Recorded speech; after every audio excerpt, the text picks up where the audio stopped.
Alright guys, what you're looking at here is the 7 P's that everybody should follow. Proper prior preparation prevents piss poor performance. This applies from the very get-go of starting your layout. If you follow these rules, you'll have pretty much a bulletproof layout. Take this into consideration when you start building your model railroad. Okay, well let's get on to the rest of the video now. Be right back.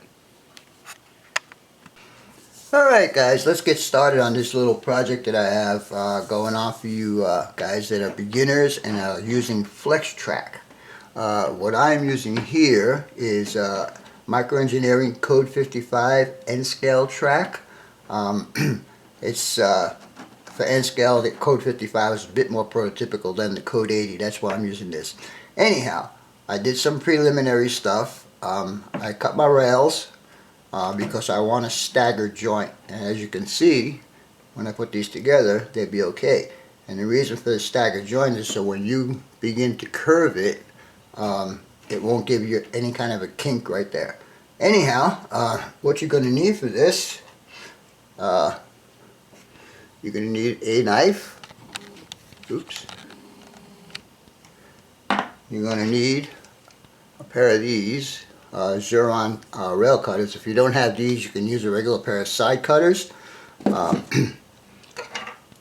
Small file to file down the underneath of the rails, even though the Xuron doesn't require it. I do it anyhow. Solder and flux, and of course rail joiners. Now what we're going to do is we're going to go ahead and put the rail joiners on and connect these two pieces of track, and then we will go ahead and solder them. So let's get a rail joiner here, and we'll put him on, and we'll get another rail joiner here,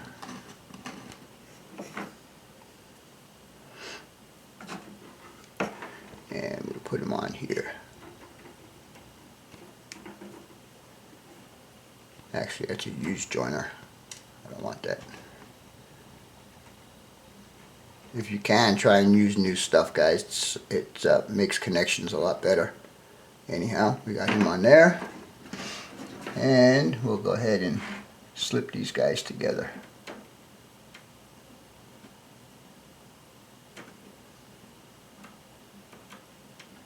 And I forgot to mention that you will need a soldering iron, of course. Can't solder without a soldering iron. Okay, once my rails are together, and you notice that I did cut a bunch of ties out which you can replace later on.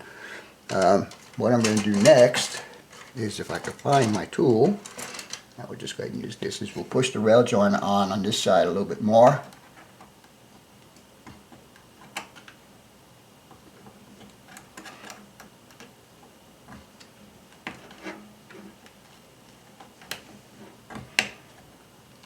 Stubborn. Alright, let me get this off camera and I'll be right back. Alright, it was a little stubborn on that rail joiner, but anyhow, the next step is going to be to solder these guys together. Flux makes the solder flow better, so you put some on the joint that you're going to solder, and we'll put some on this guy also. And if my head's in the way, I'm sorry. But anyhow, once that's done, the soldering iron, this has been preheated already, and we'll take a piece of this and we'll put it on the tip of the soldering iron. And then we'll just go ahead and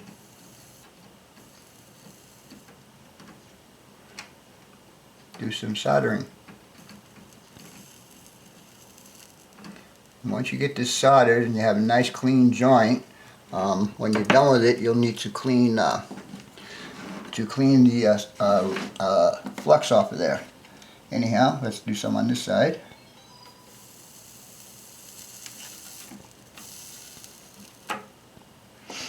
Alright, so that was easy. Now, when I put it on my layout, and I'll show you guys that when I start to curve this, oh, it don't look like that got soldered too good. Let me get a couple of clips. clamps here. And we'll do this. Sorry guys, I'm working over my desk here, and it's kind of tough to see what I'm doing. Get this side again.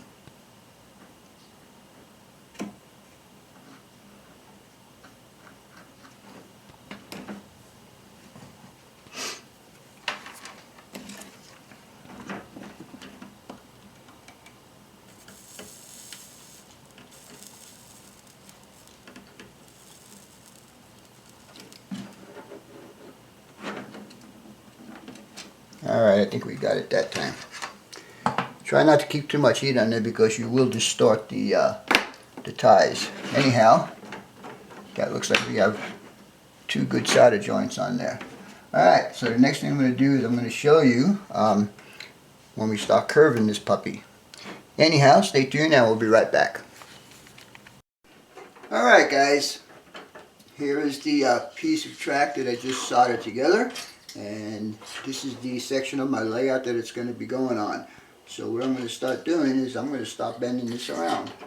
I'll start from the center and start working out until I get my required 14¼ inch radius, which by the way is the tightest radius I will have on my layout. And we'll take it from here, and as you can see, there is no kink in there now. The soldering and staggered joints help that out a lot, so I would highly recommend doing that if you're using flex track. Anyhow, we got it in the basic position now, and we'll just keep on bending it around until I get where I need to go.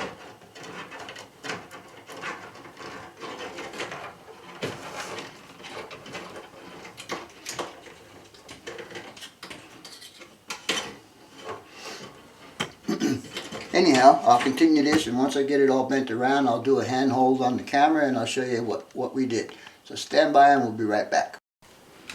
Alright guys, show you what's been done. So from this point here is the piece that I just soldered together, and it runs all the way down here, and as you can see, there's my solder joint, and there's no kink in there. And to show you, I'll push this little car here and let them go through. Nice and smooth, no problems. Anyhow, it goes all the way to right about there, and I will square off those edges to get the next piece in. And any place that I have a curve that I have to join pieces together, like for instance back there, I'll be doing the same process. Anyhow, stay tuned and I'll show you how to save some money on these guys. Be right back.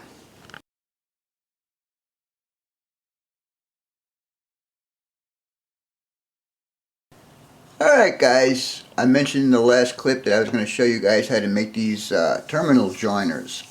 What you're going to need for this job is, well, I'm using a couple of pair of scrap track that I've had laying around. You're going to need rail joiners. As you can see right there's rail joiners, and I have the 2 pieces of track connected. Now the reason why I do this is so when I solder it holds it in place for me.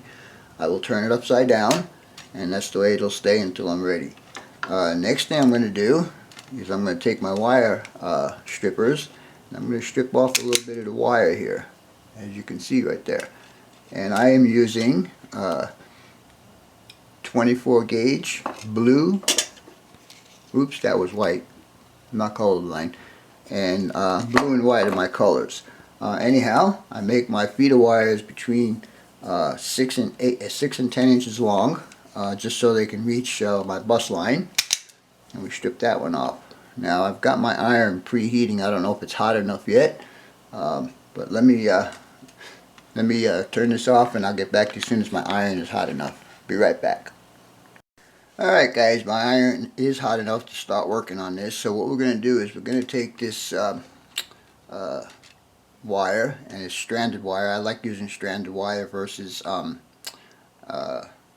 solid wire. And what I'm going to do is I'm going to take it and I'm going to dip it in the flux, and what I'm going to do next is I'm actually going to tin the soldering iron, and I will put that on the wire, and then I will take it again, dip it in the flux, and I'll lay it across the rail joiner, and it doesn't look like there's enough flux on there. Okay, and then I'll just slightly touch it there, and it should flow nice and easy. And there you go. I give it a little tug, and it seems good. We'll do the same thing with the white wire. I twist the ends, stick it in the flux, put the solder on the iron. Should really do this after 2 mugs of coffee and a Coke. And we flux this one too. Now the flux is important because what it'll do is it will clean the surface and make the solder flow a lot easier. But afterwards you need to clean it off with a little wire brush or whatever, because it will corrode your joints. So anyhow, we'll do the same thing here. Hold on, let me get a better grip on this iron. There you go.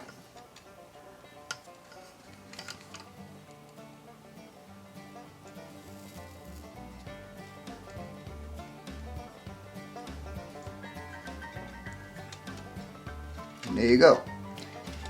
You can buy these terminal joiners. Most hobby shops would have it. And I think for 2 of them, you'll pay about $6 or $7. I'm not 100% sure, so don't hold me to that.